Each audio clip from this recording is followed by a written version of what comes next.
Hi everyone, welcome back to the channel. So this is going to be one of the shortest videos I've ever done. I finally got a call from the drive shaft company that I got them to shorten one of my drive shafts, but it turned out to make a brand new front drive shaft was only going to be like 20 bucks more than lengthening the drive shaft I had. So here is my new rear drive shaft. I got it from Oliver's Driveline and Gears in Winston-Salem, and I would highly recommend these people. Super nice, quick turnaround, just a great looking product. So this is going to be the rear, and then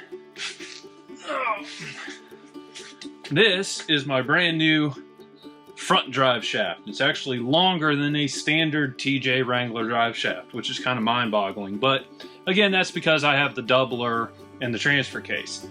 So, and I just went to my local hardware store and I got all brand new hardware for the caps and everything. So hopefully this will be a very quick video of me bolting on the drive shafts onto Project Felicity, and then the drive line's in. Like, we're making progress. So, time lapse.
Okay guys, like I predicted, super quick, and for once, everything bolted on. The only hiccup I ran into was I didn't have the bearing cap or the U-joint cap seated all the way, so I had a little bit of problems getting it attached to the front axle, but all things considered, with all the problems I've been running into with Project Felicity, this was easy. So just a quick recap: engine in, transmission in, doubler in, transfer case in, cross member made, fuel tank installed with a lift pump, though I haven't hooked up the lines yet, and now I have both a front and rear drive shaft connected. We are making huge progress. So anyway, leave a comment down below, give this video a thumbs up if you liked it. If you didn't, you know what to do. And as always, if you haven't subscribed, please consider subscribing, and if you have, thank you so much. It means the world to me, and I will see you in the next video. Good night.